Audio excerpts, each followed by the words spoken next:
Hello, Netrunners, and welcome to Until the End of Time. My name is Veronica, and this is part 2 of my videos covering the recent Continentals that I went to and placed 5th at. This is going to be a gameplay focused video. In the previous video, I talked about deck building, I talked about game theory, I talked a little bit about strategizing and reading the metagame and stuff like that. This video is going to be the happening during a game thoughts, talking through my lines, through my plays, trying to figure out how all of that theory gets applied in practice. Please bear with me, I'm kind of nervous making this video because I've never done anything like this before, and I hope it's good. I hope it teaches you something or gives you something that you didn't know yet, or is at the very least entertaining. And so with that out of the way, I think we should get into the game. And as you can already see, me and my opponent, not Yeti, have already done the most important part of any game, which is chatting and having fun and getting to know one another. Because something that I stressed in the previous video, but also want to definitely stress here, is tournaments are supposed to be fun. I understand that if you're at the top tables, it can definitely be stressful, and if you're trying to compete and really reach a certain point, it can feel a little stressful, but at the end of the day, we're all just people that really enjoy this card game and really want to have fun. And even if you're not in a live venue event, online events are still fun. You get to meet very nice people. And I specifically want to shout out Not Yeti for being very kind, being a very good opponent, incredibly skilled player, giving me 2 fantastic matches to commentate here, and agreeing that I could use them for commentary. That's really nice of you. You didn't have to do that, but thank you. And I'm pretty sure you're going to watch this video, so once again, thank you very much. So, in this game, or to set the stage for this game, we are in round 3 of the Swiss. What that means is that I have played 2 rounds so far of both Corp and Runner, and I've gone undefeated so far, which is slightly better than I expected. I was expecting to be 3-1 by now, but I had some lucky breaks. I had a pretty nice round 2 opponent make a couple of misplays, which let me get in and finish the game off a little faster than maybe I otherwise would have. And so I'm going into this round 3 kind of high on adrenaline, if I'm honest, kind of happy that, we're doing quite well. And I'm paired up against another person who's also undefeated, so this is definitely going to be one of those games where, like, at this point, people are getting paired based on their matchups or how they've done so far. So this is also another player that I suspect is very good at the game, knows the game, and is going to, put on a clinic, and sure did. So when we get to the opening hands, there's already so much information that you can think about before even deciding whether you keep or mulligan, and I think it's one of the most important parts of the game. And that is, you already know what your deck is, what you're trying to do, and I'm starting as runner here, so that means I'm playing my Lat Deep Dive deck. Talked about this deck in the previous video, but basically my idea is I'm going to apply some pressure early, try to score a couple of agendas that way, and then close out with a big deep dive play to try and score those last couple of points. My opponent is playing Reality Plus. This is the first Reality Plus I've seen in the match, and I actually hadn't expected to see much of it. I don't think there was a lot of Art Plus in the meta, but I've played against this kind of deck before, and I generally assume that I have at least some idea of what I'm going to be up against. I don't know for sure, but based on the cards that I know are good, and based on the decks that I would expect people to build with those cards, I think that there's a high probability that the deck I'm up against is one of 2 different decks. And this goes back to that idea of coherence and competitive that I talked about in the previous video. Assuming my opponents have also tried their best to make a coherent and competitive deck, they will not just have put together 45 random cards, or in this case 44 random cards, into a deck and put it in M+. They have put a good deck together that takes advantage of the Reality Plus ability, that they can tag me, get money for that, or draw cards for that, which means they are probably doing something that relies on getting those tags. Now keep in mind, during the game, I can't actually see their hand, so I don't know, for example, that they're holding a shipment, which, had I known that, I would have immediately known what kind of deck they were on. But at the time, I think the number 1 deck I was expecting is an end-of-the-line murder deck. End of the line is a very powerful card. As an additional cost to play this operation, you have to remove a tag, and then you do 4 meat damage. 2 end of the lines, game over against just about anybody. There are some ways to dodge it, there are some ways to play around it. My deck doesn't have a lot of those. So don't end your turn with 2 tags, is kind of the idea if I'm worried about end of the line. And the main way that I expect to be getting tagged, Hard-hitting news has just rotated. We are no longer dealing with hard-hitting news. Instead, we are dealing with Oppo research. And there are some important changes between those two cards, notably because it's not a trace, the amount of money that I have is much less important. However, there is the fact that it has to specifically, I have to steal or trash a card, which means that certain kinds of runs that would get me absolutely destroyed if I were up against Hard in the News are now pretty safe when I'm dealing with Oppo Research. For example, if I have to run archives for whatever reason, maybe I have a dirty laundry, something like that, Oppo Research isn't going to punish me unless they have an agenda in archives, which you can generally play around. Additionally, it needs to be threat-free in order to give the full 4 tags, which means that until we get to the point where at least 3 points are in a score area, this card is much less painful. Granted, out of R+, this is still 2 tags for 0 credits if they want it, or they can draw 2 cards, which is still pretty scary, but it's not the most powerful effect in the game. Now, I said that the most likely deck I was expecting was an end-of-the-line kill deck, but that's not the only deck I was expecting. The other kind of deck that I was kind of expecting is a Market Forces Economic Denial deck, right? The reason you might not want to take End of the Line is because it is 4 influence, so that's eating up most of your influence in the deck to get 3 copies. And so maybe you are instead relying on more MBN style cards that mostly drain credits from the runner, give yourself a powerful economic boost, and then you can win the game. It's less punishing than straight up you murder the runner, but if you are trying to score out cards like Bologna, if the runner doesn't have a lot of money, they really cannot contest this, and you can straight up score a Bologna on the table if the runner doesn't have any money. So this is plan 2. And those are the 2 decks that I expect out of R+. Neither of the decks are particularly rushy, so I know that I can take a couple of turns to get set up, and that's the information I'm working with as I decide whether to mulligan or to keep. Okay, with all that on the matchup, let's talk about my actual opening hand. And I'm pretty happy with this opening hand. We have a Diesel, we have a Jailbreak. Sorry, Diesel is an event, cost 0, draw 3 cards. Jailbreak is a run event, 0 cost. You run either HQ or R&D. If you're successful, you get to replace the Jailbreak by drawing another card, and you get an extra card out of the server. This is excellent early game pressure. We have Anacam, which is my console of choice. 3 credit hardware, gives us an extra MU, and the first time each turn an event is trashed from any location, we draw a card. This is kind of how we are able to temple up, and getting this early is fantastic. We have a Dirty Laundry, which is just some good run-based economy, and we have an Imp. Imp is a nice disruptive tool, and it's one of the nice ways of you can benefit being able to mess with programs as Shaper is getting to get more use out of your Imp. So even though I'm paying 3 influence for this, I can often recur it with Simulchip if it's in a matchup I really need it. I don't necessarily know if I really need it here, but again, End of the Line is an operation that requires 2 copies from the corp to kill me. So if they are on End of the Line, being able to Imp one of them could potentially save my life. Alright, so I keep this because this is a very good opening hand. I don't know anything about the opening hand of my opponent, but I do know that they have also capped, which is actually important information. If your opponent mulligans, that means that whatever they kept in their second, whatever their hand ended up being, is random. If they didn't mulligan, that means they were at least happy with their opening hand. They thought it was better than a random shot. This matters because of agenda flood, right? You can always mulligan into a hand of 5 agendas. Very few people are going to keep a hand with 5 agendas. Alright, so turn 1, it's pretty straightforward. Draw a card, play Hedge Fund, and install 1 piece of ice on R&D. Pretty standard opening, I'd say. Against Shaper, you're probably more scared of R&D pressure than HQ pressure. Either way, you just want to get some cards down and get some money. Alright, so on my side, I have basically 2 options here. I can either Diesel first, try to see what my options are, and then commit to them. But having seen this hand, I'm actually kind of happy with what I've got already. So I'm going to instead play the Anacam, and then make the Dirty Laundry run on HQ. Oh, sorry, I should walk through the steps. And so basically, what I've decided to do is make sure that I have 5 credits ending this turn, which is very important, because I don't want to be completely broke and get potentially tagged. And the Dirty Laundry is going to draw me a card because of Anacam, so that's very nice. So I access a hedge fund. That doesn't give me a lot, but it gives me a little bit of information. I draw a Sure Gamble, and at this point I realize that I am on... Sorry. So I make this run. I realize I have 4 cards in hand. My opponent has 5 cards in hand.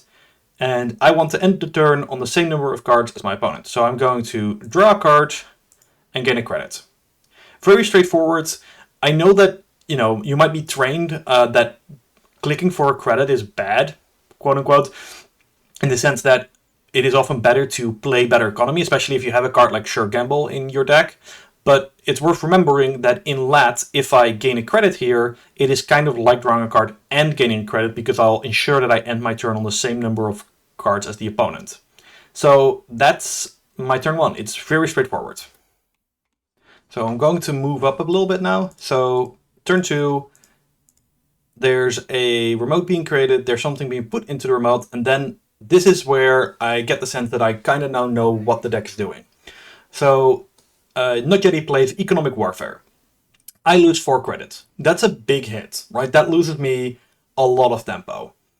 Because I end up my turn on 6 credits means that I can't just Sure Gamble next turn. However, because we talked about the fact that End of the Line costs 4 influence, I kind of expect that a deck running Economic Warfare is already unlikely to be playing End of the Line, because it just doesn't match up with the amount of influence you have left over, right? It would be 12 influence to get 3 copies of End of the Line. So I guess you could have 2 copies of Economic Warfare and 1 copy of something else, but more likely you don't have End of the Line at that point. So this is already putting me in the mind, okay, I should probably be considering Bologna's, Market Forces, right? The economic denial style of NBN. And if that's the case, then I don't have to worry about murder. Now, I'm not setting anything in stone just yet, because obviously, too risky to do that. But I already think, okay, maybe I'm not getting murdered today. My next turn is incredibly straightforward. I click for 3 credits and play a Sure Gamble. Based on the assumption that this is indeed an economic denial deck, well, that means that I want to keep my economy as strong as possible. So I'm going to make sure that I don't overextend by making aggressive runs while I don't have any money. Instead, I'm going to make sure that I can continually have a bunch of money.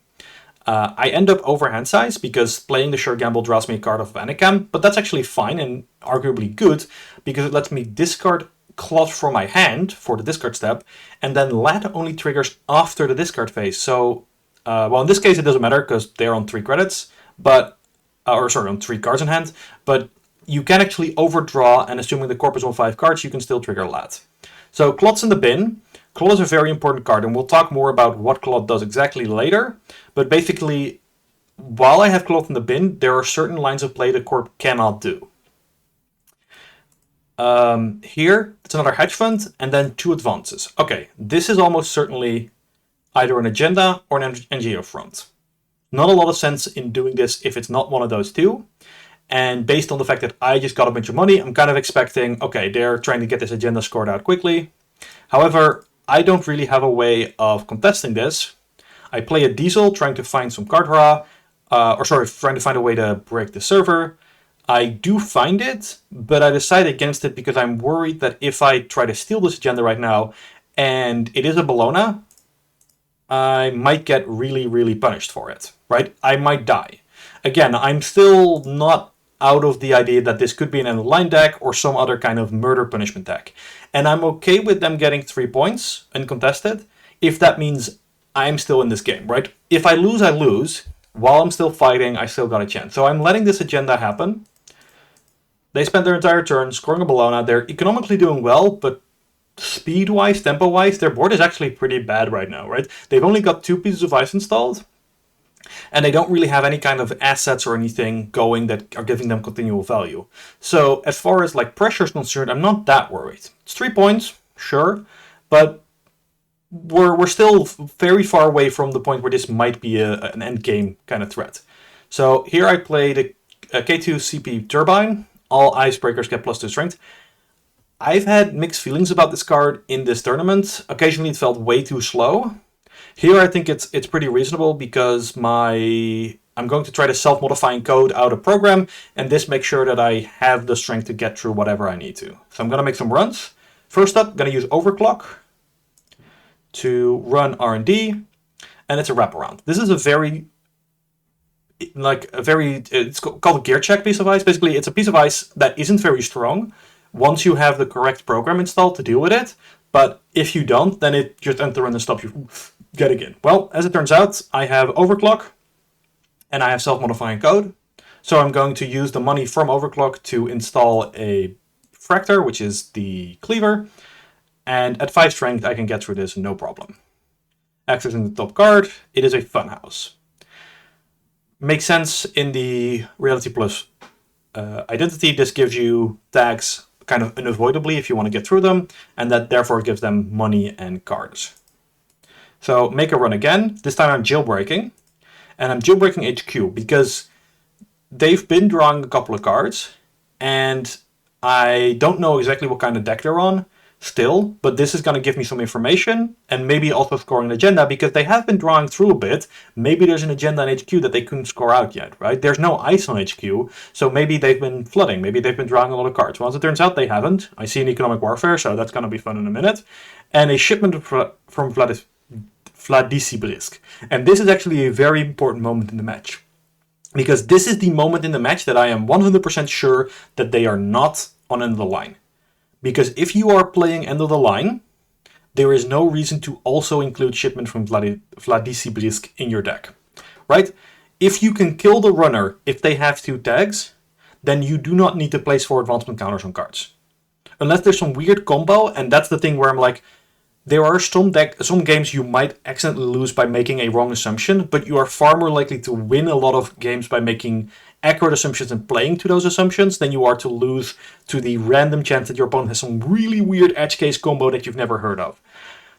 In this case, if they have shipment from Vladisibrisk, they have economic warfare, they have Bellona, I feel confident in saying they are not trying to murder me. They don't have the influence for it. Their deck plan is, I am going to deny you money, I am going to get you tagged and make sure you cannot clear the tags because you are too poor to do that, and then I'm going to use the fact that you are tagged to score agendas. And if you try to interrupt me scoring those agendas, I'm going to give you more tags, take away your money, etc. This is important because it means that I now don't have to worry about keeping my hand size up the whole time to avoid dying to end of the line. I'm pretty confident there's no end of the line in this deck. So, again, I click for credits because I'm on 4 cards in hand. I'm going to get a free card from Lat. There we go. It's a creative commission. Kind of nice, more economy. Because here I get hit by the 2nd economic warfare. So I play a diesel. I play my 2nd prepaid voice pad. I click for a credit, and then I play the creative commission. And basically what I'm doing here is just very simple. Playing setup, right? They are hitting me with economic denial. I don't want to overextend into that. They're not doing anything, right? They've played some ice. They've made a couple of moves and they scored 3 points, but this game isn't over yet. This game isn't close to over. I need to keep my head clear, focus on what's important. And what's important here is this game is still very much in its infancy. Okay, so they're drawing a bunch of cards, which hints to me that this is probably... Actually, I don't know if I know quite what they're doing at this point. I think given that I don't know what's in their HQ, because in the replay you can see it, of course, but I don't know if I'm quite aware of what they're trying to do right now. What I do know is that I'm in a good position. I have a powerful economic setup now. I have 2 prepaid voice pads, which means that any events I'm going to be playing, I have the economy to keep playing them. Like if I play a Sure Gamble, it really only costs me 3. The Sure Gamble gains me 9, and I get an Anikam trigger, so that's a very powerful forward tempo. And I think it's time to start checking out what's in that server 1. I'm just as curious about what this ice could be as I am what could be in the remote, and I'm kind of gauging their reaction on this as to what kind of game plan they're on. Because I've noticed that they've scored out as 5-3, but I've also noticed the shipment of Vladisibrisk. There's some strategies being employed here, but it's not quite clear to me how they're going to come together. And so maybe if I can figure out what's in this remote, maybe that'll help me. Well, as it turns out, it's a ping. Very cheap piece of ice. It's going to give me 1 tag, and then it's a barrier, so I can get through that no problem. But they already knew that, which is why this is a Spin Doctor. Right, the Spin Doctor is just going to give them a bit of card advantage. They're going to shuffle back their economic warfares, which again, reinforcing this idea that they're here to make my, my economy hurt. And they have more cards to work with next turn. Alright, clear the tag and install Hannah. I can't actually match their hand size this time because they have 6 cards after popping the Spin Doctor. So I have to just do what I think is best. And Hannah is specifically a nice tool in this matchup because her 2nd ability lets you trash her to gain 2 clicks. Now that is why I'm playing her, right? This is a tool that is a way to get another deep dive effect if I can't get my Pichikao. However, she's also got this first ability that lets me run remote servers, so against like asset spam decks, that could be kind of nice. But very importantly, on that bottom ability, it also removes one tag, which does mean that in a situation where I am getting hit by an OPA research, which is online now because there are 3 points being scored, I can potentially clear tags and still do something else because of Anna, right? And I have these kind of 2 credits already invested in this tag clear that I don't have to worry about. All right, digital life, bunch of money, install second piece of ice, install an agenda. I decide not to contest this because I think I'm worried that this is going to be a nasty sentry or something that's going to blow my rig up. So instead I decide to play Baya Bands. This is a very flexible event, and one of the reasons why I decided to take this deck is it lets you do so many different things. So it lets you clear tags, very important. It also lets you draw cards, very useful for a combo deck like this. Lets you install something, paying fewer credits, so it's click compression, and its economy. Finally, you can also use it to pay trash costs. And one of the things that's of course important here is that while this event costs 2 to play, I have my prepaid voice pads, so I'm playing this basically for free. I draw 2 cards, and I install, what do I install? Yeah, I install the Pichikao on R&D. My idea here is basically, okay, I'm trying to execute my game plan, and my game plan is I want to get into your central servers, and I want to have the click left over, and I want to deep dive. I haven't seen the deep dive yet, but you know, I should play to the game plan of my deck, and the game plan is I'm going to deep dive you. And so I play a self-modifying code, the idea being once I have the requisite breakers, that will make running easier, and I install a daily casts. Well, what happens is seamless launch, advance, score the tomorrow's headline. And this is a big moment, a big hit for me. Because, first of all, they're on 5 points now, which means that I am in danger of getting fast advanced out on. If they are able to score 2 more points, I am gone, which means I kind of always have to check that remote. Secondly, tomorrow's headline tags me, which means that not only are they going to get a small benefit off of that, they gain 2 credits, they also get to trash my fully loaded daily costs. Economically, this hurts. This is exactly what what his deck wants to do, which is credit denial, right? I've invested 3 credits and a card and a click of mine to try and get 8 credits back, and instead I get nothing. So that's rough. I decide to overclock R&D to see what the ice is. And the ice is a Starlit Knight, which has a threat ability, which is active, which gives it extra end-to-run subroutines. But this is important because it's a 5 cost to res ice, so that's keeping their credit total down, and it's giving me more information about what I need to know to get into R&D. I install my Echelon, which is my Sentry Breaker. I get in through the Starlit Knight. I get in through the wraparound, and I make a successful one. I reveal my virus. This card does, well, it could be relevant if I have the Clot down, but right now it is basically irrelevant. Trash it. I remove my tag. I get some money because I am very poor at this point, and I install, very importantly, the Simul chip. And we actually talk about this, I think, in a moment, so I guess I jumped the gun on that slightly, sorry. So I make some more money. I play Into the Depths because I know I can get in here, and one of the modes on Into the Depths is gaining me 4 credits. I'm trying to build my economy back up because I realized I am very economy starved and I need to keep pressuring them. So get in through Starlit Knight, get in through Wraparound. I install my Unity, and so I'm still incredibly broke, but I do have my full Breaker Suite out now. So now I can try getting in. And so what I end up doing here, actually I should probably pause because this is maybe the point where I make a mistake. But let's get here. Yeah. So the current board state, I have basically made myself completely broke, but I do have all my breakers out, which means that I am threatening a deep dive as long as I can get a little bit of money, and I need to keep them from scoring out in the meantime.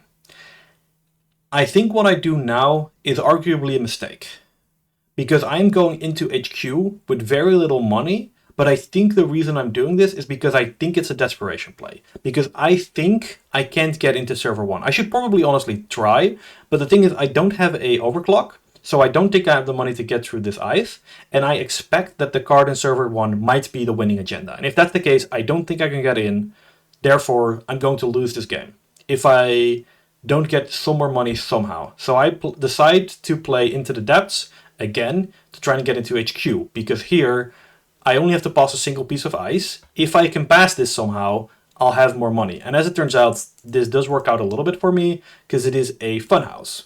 So the funhouse gives MBN more tags to work with, which is very scary, but it also gives me the 4 credits I need to keep playing. And I decide at this point to pop Hana, because I think I need the extra clicks to get into the remote server. And importantly, I want to get rid of those tags. Because I've seen that the shipment from Decklists is still in HQ, and this could be the game-winning play, because they only need 2 more points. So I play Biobands, run the remote. They have 2 tags. I break, clear those. And here, the ability for Biobands to remove a tag is fantastic, right? I managed to make the run, get a tag from ping, but still clear one of those tags, get in, destroy a Rashida, which would have probably won them the game if they managed to draw 3 cards, gain 3 credits here, because they are incredibly poor now. And this means that the... Oh yeah, right. And I would have liked to end my turn by playing Creative Commission, but unfortunately I ran out of money. And so I have to just click for a credit. But, you know, we have a play here. Because I only have 1 tag, I don't have to stop I don't have to pop the Sama chip just yet. But we'll get there. So I'm trying to make some money. Right, here I'm playing Dirty Laundry with the money from prepaid, which is fantastic, right? It turns a gain 3 into a gain 5, because normally this costs 2 credits to play. Right, and now I'm going to keep hitting this server 1. I know there's only 2 pings here, so I only have to pay 2 credits to get in. So my game plan is I need to make sure they can never score out. I need to make sure that they don't get to 7 points. And so cutting through these pings and then using Biobands to remove the tags, installing an Datacast and getting the artificial crypto cache. This would have been the game-winning agenda. Now the situation is a little bit better, right? They are still on very low money. I'm also on very low money, but they can't really score out here. So let's keep going. They gain a bunch of credits because they have to, right? We're both very poor. I choose to install the Twinning. This is my multi-access card. I talked about this in the deck building video a little bit. I feel like this card is a lot more powerful in the kind of deck that makes a little bit more aggressive runs. I think this deck just struggles with its economy a little bit too much against good eyes. But the idea here is pretty straightforward. Every time I use a credit from, the first time each turn I use a credit from prepaid, I get to charge this thing up. And then when I breach HQRD, I get multi-access. So this is potentially a extra threat on top of the deep dive to keep centrals clear, to get extra points.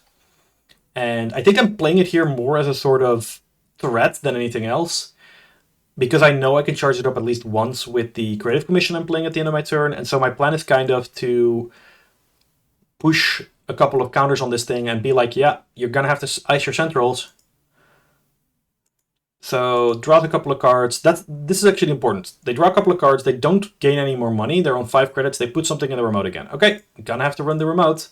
So run archives. And the reason I choose to run archives here first, I think, is because I want to fire the Spin Doctor if it matters. I want that Spin Doctor off the board, but I don't want to run the Spin Doctor if I don't have to. So just threatening archives and see what happens. Pop them a virus again. Okay, back into the remote. Oh, and the reason why I don't Dirty Laundry the remote is if the remote has some kind of end-to-run upgrade, then I would lose too much money. Economy, as established, is very important in this matchup, so I'm doing my best not to risk economic runs. It's another Rashida. That one goes as well. I'm kind of not expecting them to jam another agenda in the remote. They know that he can't win behind just these two pieces of ice because I'm gonna just check it every time. But I also know that there are plenty of non-agenda cards that he can put in there that don't win him the game, or that don't win the game, but also are very bad for me if I let them resolve. So, something like Rashida, I need to threaten that. I choose to take a credit and install another simul chip. 1 second, let me pause and think about my hand here. Right, okay, so I choose not to install the third prepaid voice pad because most of my events are 2 cost or less. So I don't often get to use 3 credits worth of prepaid, and because there's only 2 cards left in my stack, I am almost confident that I will not make back the money from installing this prepaid. I'm just gonna trash it at this point. I could play the Creative Commission, but for similar reasons, I would like to get the most out of my prepaid, and there's enough money in my like I have enough money in my credit pool right now that I don't feel like I have to play creative here. And getting an extra buck off of a prepaid voice pad could make all the difference in this matchup. So instead I choose play the simul chip. And the reason for this is actually kind of related to that clot I binned very early on in the game. So clot plus simul chip is a very important interaction. I'll put a link to it.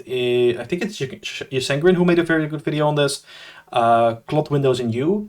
The idea basically being that because you can install clot at a paidability window speed, you can stop the corp from scoring out when they play some kind of crazy operation, as long as you do it at the right time. And I know that, and my opponent knows this, so we are both trying to figure out how to get to or rather, he's trying to figure out how he can get past the clot. I'm trying to figure out how I can ensure that I always have this clot threatened. And one of the problems is I have no disposable programs installed, right? One of the things that I usually would do is install an imp, and then when it's run out of virus counters, I can trash it to get the clot. However, all the programs that I've got installed right now are very important, and I am out of memory, so I can't just install the imp as extra program. So if I'm trashing a program here, it's going to be a program that matters. However, because I have 2 simul chips, I could potentially pull back the program I trash as well after the clot's done its job. So moving on, I did draw my second deep dive. We're basically gone through the deck, so I've got all the tools I need to try to finish the game here. Let's see. Because I trashed Rashida last turn, I kind of figured there was an Oppo research coming. Here it is. Hedge fund Oppo research. And here I have to make a very important choice. Do I try to clear the tags? Because I have enough money to go remove attack, remove attack, remove attack, remove attack. If I do that, I will be on 5 credits. I will have spent my entire turn, and I will have given my opponent a ton of tempo. Alternatively, I have all the cards I need right now to try and make a game-winning deep dive, because I've seen they're on Bologna, so if I can access a Bologna with enough credits remaining in my credit pool, I can steal it, and I can access one other agenda, I can win the game here. And so after doing a little bit of mental math, because neither of the servers that I have to run through are that scary, I decide, yeah, I'm going to go for it. I'm just going to go what's called tag me. I'm just going to take all the tags. So my first action is to jailbreak R&D, try to see the most cards out of R&D as possible. The other reason for this is because there is still the Starlit Knight, which is going to get a end the run subroutine for every tag I have. I am planning, because I'm no longer planning to clear the tags, I'm just going to take both the tags from the Funhouse, which means that I would like to run through the Funhouse after having run to the Starlit Knight, because then I don't have to pay for extra end the run subroutines. So I think I do pay for the extra tags here as well, which is a mistake. Should not have done that, but so it is. Break it with the cleaver, and I access 4 cards here. Oppo Research, an Oracle Think Tank, a Digital Life, and a Spin Doctor. So the Oracle Think Tank is interesting because it means there are 1-pointers here, which are messy for agenda math, and makes it all a lot more complicated. Basically, I have even more tags now, but Not Yeti can spend tags to get this back into their deck. This got complicated. Again, the game plan is still the same, right? I still have 4 clicks left. I have a HQ that's wide open. I've archived it wide open. My game plan is I'm going to try to deep dive and close the game. But this is not great. I do necessarily have to see 2 2-pointers here to win the game. So I make the archive run. and I play Deep Dive, and the cards I see are Oppo Research, which are the gain a bunch of tags, Economic Warfare, Retribution, Spin Doctor, Starlit Night, Your This is Life, and one Bologna. Didn't win the game. Don't have enough points here to win the game. So is that it? Is that game over? Not necessarily. Because I have the click left over and there's no other agenda, I choose not to access anything else, and instead I just choose to gain a bunch of money with Creative Commission. It's a tough spot to be in, but I am now threatening to win the game on a single access because I'm at 6 points. And even if they shuffle the Oracle Think Tank back in, there are 2 pointers in the stack. So it's an interesting spot where now both players are trying to win the game.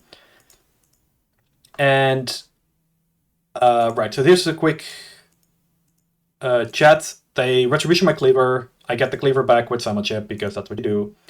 They make me lose my money. Right, yeah. This is actually kind of funny. This is a misplay that I almost made. So I was thinking about using the clock when they scored the tomorrow's headline, except that they seamless launched that one. That one had been installed last turn. I just hadn't been paying attention to that real closely. And so we are chatting about that. I'm just gaining credits because we both know that I'm in a poor economic situation, but also they know that they can't just score out an agenda because their plan is obviously to play the shipment from Vladislavsk, put 4 counters on the installed card, and then win. But the problem is, the moment they install something, I'm going to pop the Summel chip, grab a clot.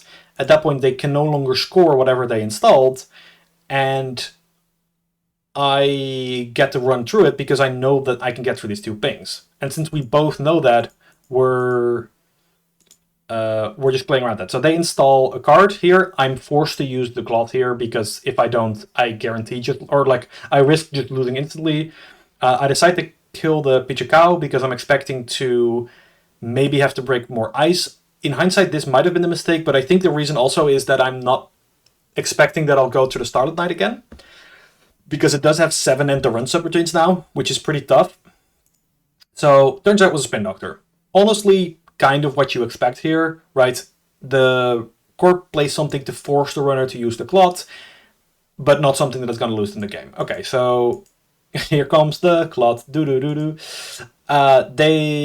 gets a bit more money and installs another card. Now, I have to go run and check this, because if this is another agenda, this is the boldest strategy ever, but it could work, right? Just put the agenda down there and go, it's nothing over here. So I just go, yeah, no, I'm checking that. No, turns out it was a Rashida. I trashed that. And here, right, I should actually mention. So I trashed the Rashida, and I have to decide what to do with my turn. Because I could run HQ, right? They've drawn a bunch of cards. He's drawn a bunch of cards with Spin Doctor. It's very possible that there's an agenda in HQ. Turns out there actually is.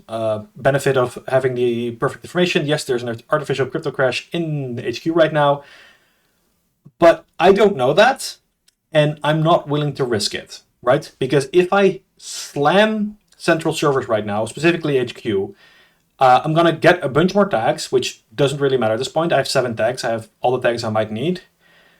But I'm also giving up all my forward momentum and any chance that I might pull off a deep dive. Because I have one more deep dive. And quickly doing some mental math, I realized that in order to fire off the deep dive again, I need, at this point, 8 credits.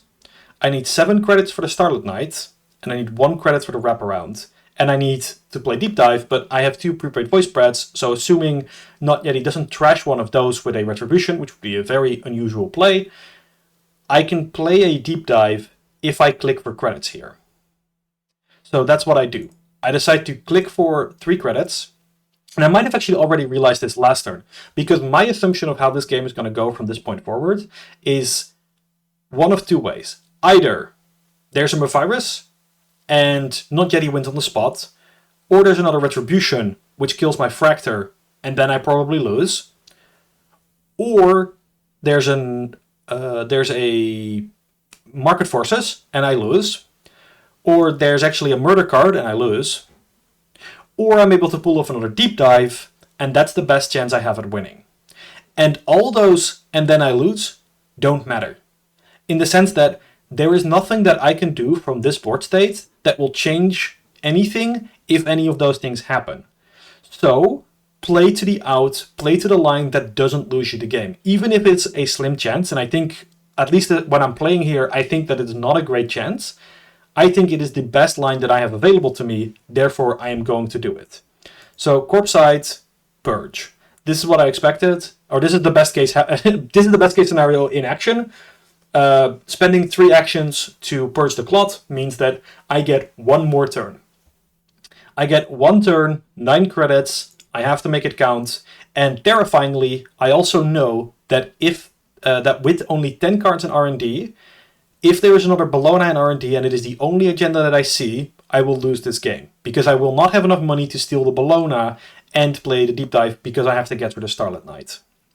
However, nothing to be done about it. Run R&D, break only the end to run subroutines on the Starlit Knight. The tags don't matter at this point. Not yet he draws the extra cards. This is even more terrifying at this point. Break the wraparound. And here I specifically, I think, choose to not access additional cards with... oh no, I do. Maybe that's a mistake. I know I'm going back into HQ, so I'm thinking that I should probably use the twinning on HQ. But maybe... I don't know. Anyway, Mavirus and... what was it? Mavirus and Funhouse, I think. Nothing that matters. Run through the Funhouse. Are you sweating as much as I'm sweating right now? We're both realizing that this is going to be the last turn of the game one way or another, basically, because either I win here or next turn I won't have a clot anymore, and therefore Shipment from Vladimir will score an agenda. Run Archives, and play the deep dive, and there it is. There was 1 more Artificial Crypto Crash in R&D, which I steal, thereby winning the game. That was a heck of a game. Alright, I'm going to take a minute to quickly swap out between games, because I also want to show the other side of this round, which is my Corp deck. I hope this was interesting so far. I'm definitely curious to hear what people will think of this video once I've posted it. Alright, so continuing on, we now have Precision Design versus ESA. This is a very aggressive Anarch runner, and Sabotage is a dangerous mechanic because you don't really have control of it as the runner, but as the Corp you can get out of hand quickly, and ESA is the best at piling it on very aggressively. So... I should probably talk through my opening hands real quick. I think I mulligan. Yeah, I take a mulligan. My first opening hand had very expensive ice I don't want against ESA, and 5 agenda points total worth of agendas, and no economy. This is not a hand I can keep. I need something that will interact faster, and luckily I get something that's at least a little bit better. Brawn on HQ doesn't feel great because it's very expensive, but the card I'm most worried about is just Tuska, which is the Run HQ is successful Sabotage 4.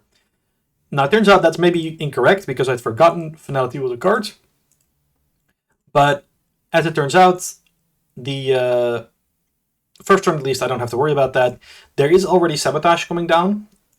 Core damage from the Marrow means that I have to trash 2 cards. Fortunately, my opening hand had 2 more viruses in it, and there's no viruses right now, so I can safely trash that one. And then the other card is a Border Control from R&D. This is a very important card to come down here. With Bankar, you can get into any single ice server, as long as you have cards in hand. This is terrifying, because any ice that could red, that could end the run, instead now just does net damage. And so this Brawn has become a 6 strength barrier that does deal 3 net damage, which is something that ESA can just walk straight through. So I'm terrified, I'm sweating right now. This is a very good opening out of ESA. And as you can see, I'm drawing up here trying to find an answer. I draw Spin Doctor, which is probably the best card I could have in this matchup. So I decide to slam down the Spin Doctor so I can protect myself against a little bit of sabotage. And I put the MIC in front of it because it's a good piece of ice for the remote. And I figured maybe if I live through the next 2 turns, I can start building this remote a little bit. Yeah, drawing cards with Dr. Nuka. and then playing the finality. So this is an aggressive play, but one that has the potential to pay off big time. Playing a finality on, what is it, turn 2 I think we are? Yeah, turn 2, finality, seeing 4 cards from R&D and sabotaging 2 because of the ASA ability when you suffer core damage. However, I do get to play around this a little bit because my sabotage is actually the 2 agendas that were in my HQ because I have the Spin Doctor. So I know that my plan here is to just toss a bunch of agendas in the bin and then shuffle them back away. And this is kind of keeping them safe in a weird way because they can now run HQ and I don't have to res here because I know there's nothing in HQ worth protecting. The finality only accesses a single agenda, off-world office, still, I'm in danger. More cards from Dr. Nuka and getting a little bit of money. They are, not yet, he is running low on money, right? Aggressive plays do have the drawback that, you know, sometimes you run out of cash. Drawing cards, trying to ice stuff up. This is, I think, the point where I realized, oh, right, finality's a card, I need to ice this up ASAP. So I put on an ablative barrier. It does at least end the run, and it does have a low enough cost that I could potentially res it. Granted, it doesn't stop Bankar in the slightest. Money, another Dr. Nuka, Ghost Tongue, more sabotaging. As you can see, I'm trying to not trash everything from R&D, but I'm having difficulty tossing out my entire HQ because I need to keep that tempo up. Here we're just seeing a Raindrops to Cut Snow, and this is where the agendas have to get shuffled in through the Spin Doctor. Spin Doctor is such an important asset in this matchup that I'm not even sure that this is necessarily a big benefit to me. Like, I could very easily see losing an early Spin Doctor to being worthwhile to hitting that finality. Alright, so I'm purging lots of virus counters because those were in there. But I do draw a Rashida here, and Rashida is fantastic. Rashida is probably one of the most important cards for this deck, just to keep the tempo up. So I'm slamming Rashida, I'm slamming Vovo so I can afford to rest this server, and I'm slamming the Managarm Skunkworks. I'm basically going, if I am able to have this Rashida fire next turn, then I will have the tempo to try to score out from this. Of course, what I hadn't considered is that, or maybe I had considered it but wasn't quite clear about, is that with Bankar here, I can rest this MIC, but with enough... but thanks for Bankar, that just deals a bunch of net damage, and they do get in, and... oh, right, sorry, that's important. They gain money, but they only have 1 credit. And they decide not to... Sorry. I need to explain it properly. So, they only had 4 credits running in here. They got 2 extra credits from the Strike Fund. And they access the Rashida. They can trash it here, but they can take out the Vovo or the Managar. So most of my server is going to stay up. And I think based on that and the fact that they have the Ghost Song installed, the decision is made. Not yet, he's going to play Finality instead and try to just close out this game, or at least put incredible pressure through that, because he knows I can't score anything because this is not an agenda. So instead, it's a Finality, which gets in because I have no more money, and runs HQ and sees the border control. This is probably one of those I got a little lucky. There's a 1 in 3 that he steals an agenda here, and there's a 1 in 3 that he sees the Spin Doctor, although I suppose Spin Doctor doesn't matter, he doesn't have any money. But yeah, if he hits the Vitruvius here, I probably lose. And he did get the Luminol, which is big. Losing a Luminol hurts because it's the best agenda in this deck and possibly the best agenda in the game. However, I'm able to get the Rashida down, which means that I finally have a little bit of economy. I played Tranquility Home Grid, I played another Spin Doctor because I was forced to sabotage an Ecoa project, which means there's an agenda in the bin that I need to get out now. Move Vovo to HQ to try to protect it a little bit. But, I was going to say, but that doesn't seem too necessary, but of course, immediately after that, the Shashuska comes down. The pressure doesn't let up. ASA doesn't have a way to reliably get into my remote server to break down my tools. What Z does have is just the ability to break everything in sight and trash everything and then sort through the wreckage. So I decide not to res Braun here because it would basically mean I have no more money. And I also know that I can trash cards from HQ without risk. So the card that I choose to sabotage are another agenda, because I have the Spin Doctor down anyway. So if I'm going to shuffle back the ECOA project, I might as well shuffle back the Project Vitruvius. And then 3 cards from HQ that basically don't do anything. 2 pieces of ice that don't stop Bankar very well because I'm too poor, and another Tranquility Grid, which I just installed. The only card I save is Seamless Launch because I need Seamless Launch to win the game here. Alright. Spin back the agendas. Draw up, and unfortunately don't find an installable, this is where a point where it really hurts. I really love to have hit the Tranquility Home Grid here, get 2 extra credits, start building, but instead I draw a whole bunch of ice that doesn't really matter in this situation. So we're seeing another Bankar on HQ, which I'm always worried about when I see that, because that typically means Jashushka. In this case it means setup turn, fermenter. Alright.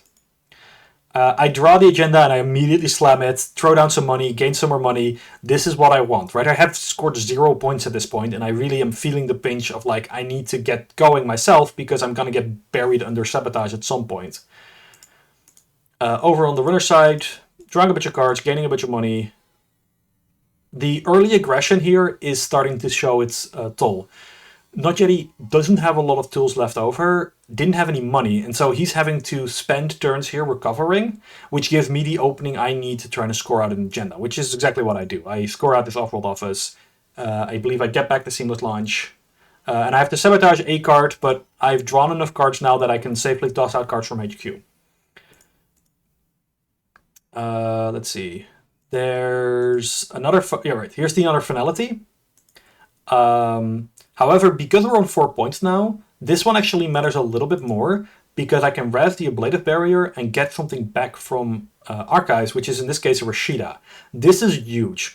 Not only do I get 2 credits for this install, which basically makes the ice free, it also means that next turn I will draw another 3 cards and gain 3 credits. Notjeti either needs to take down this Rashida or win the game here, and if he does neither, I'm going to be in a really good spot.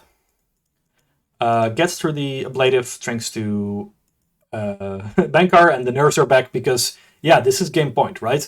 There's 2 copies of the ECOA project in the deck. With 2 clicks and 8 credits, you can very easily steal those. And it's a Vitruvius. There are 15 cards left in R&D, of which 1 Vitruvius, 2 ECOA project, and 1 Off-World Office. This is getting incredibly tense, because we both know that there are... we both know that we're running, like, the ASA's running out of gas, and I'm starting to build up, but that my ice doesn't stop ASA at all right now, other than in the remote. ASA can't get into the remote, but he can definitely get into the centrals, and I'm in danger. So, the Rashida is very nice for one reason, though. It does let me break R&D lock, as it's known. Because of the finality, Notjeti knew the top 4 cards of R&D. Now, he doesn't anymore. Because I've drawn with Rashida, which means I could have drawn into an agenda or something that he doesn't know about. I am forced to trash the Ablative here to try and get a different piece of ice to slow him down. Because with the Botulus that didn't help. And I put down another Ablative and a Gatekeeper in an attempt to keep out the Bankar. The basic logic being 1 piece of ice does nothing, 2 pieces of ice slow him down, and the Ablative Barrier is the more useful one to have on the outside. Finally, or rather, I guess more accurately, the Gatekeeper is the more useful one to have on the inside. And then another Rashida. This is going to bite me in a minute, but we'll get there. Put Vovo on R&D because I know that there's no agendas in HQ. I don't need to rest this Brawn. I don't need to worry about anything other than a Jastushka being dangerous here, while R&D pressure could be really bad. This Boomerang comes down, tries to find a MIC, or try to get to the MIC, but I don't think it ends up doing anything because there's just nothing here. But unfortunately, drawing a couple of cards with Steelskin Scarring.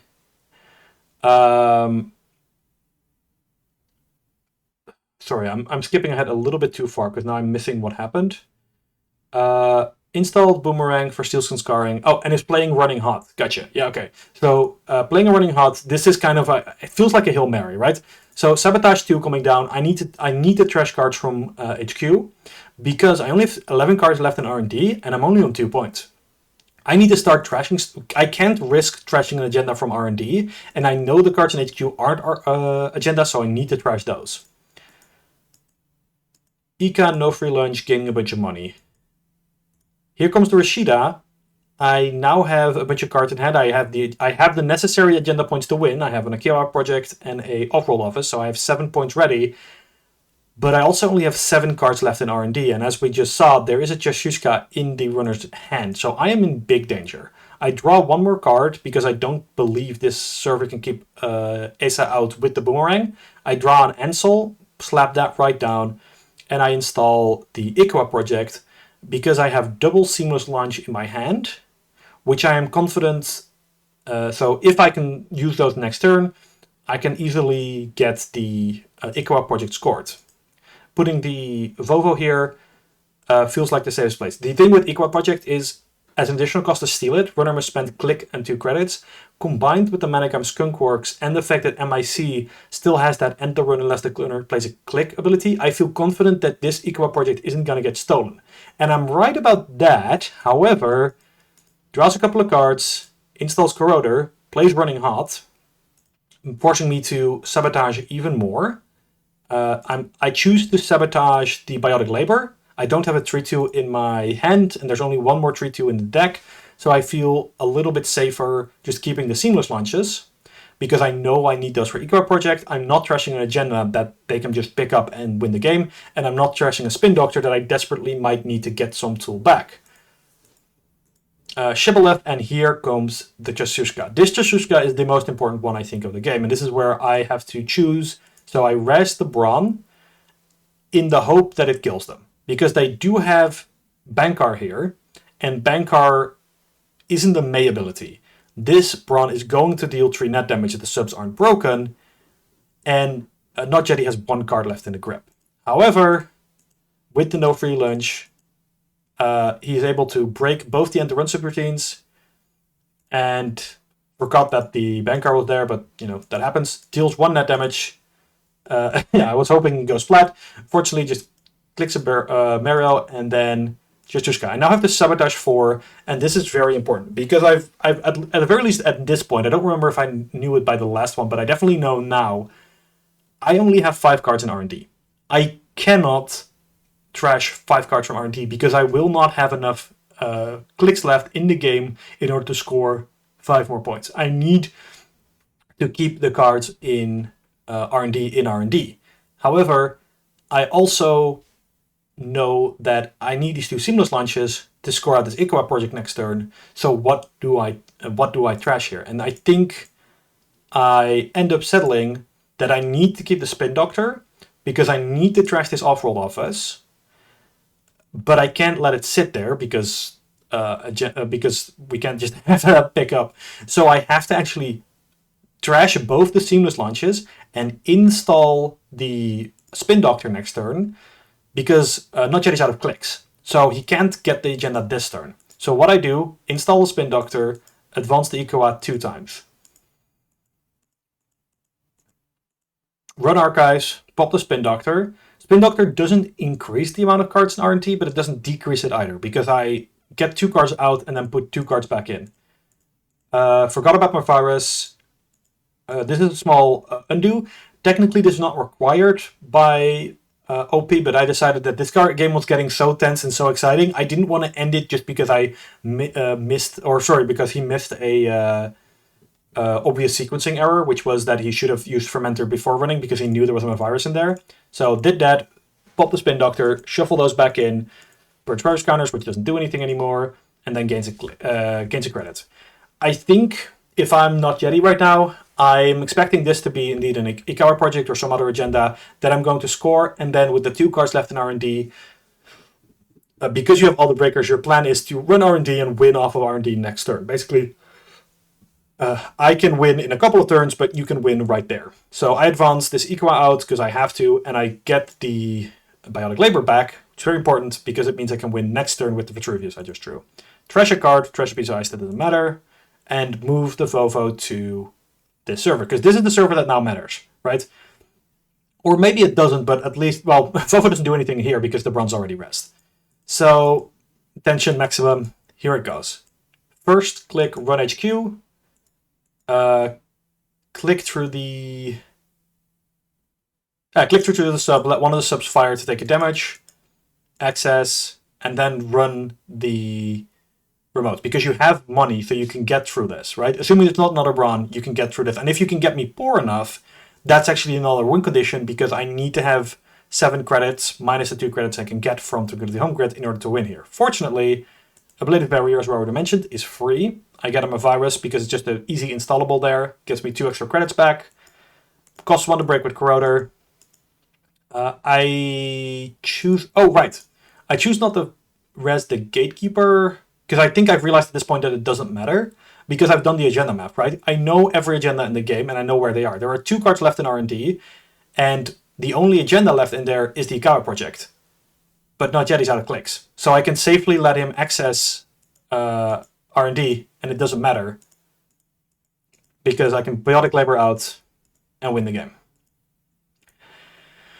I'm getting tense just thinking about this match again. So what are the takeaways here? Well, the first one obviously is be very mindful of the number of cards in R&D if you're playing against a Sabotage deck, because it does really matter. Play to your outs, know what your outs are, and know which ways you can lose, right? In that last turn, I knew I didn't have to defend R&D. I knew I was safe to let R&D happen, because I knew the only agenda left in there was Ikawa, which is, I guess, a take on the 7 lessons from Metropole Grid.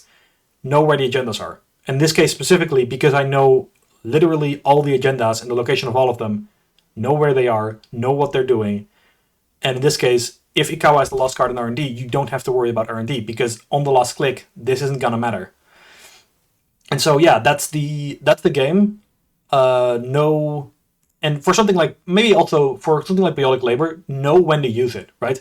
I shouldn't have Biotic Labored, weird verb, too early, because that wouldn't have necessarily closed out the game.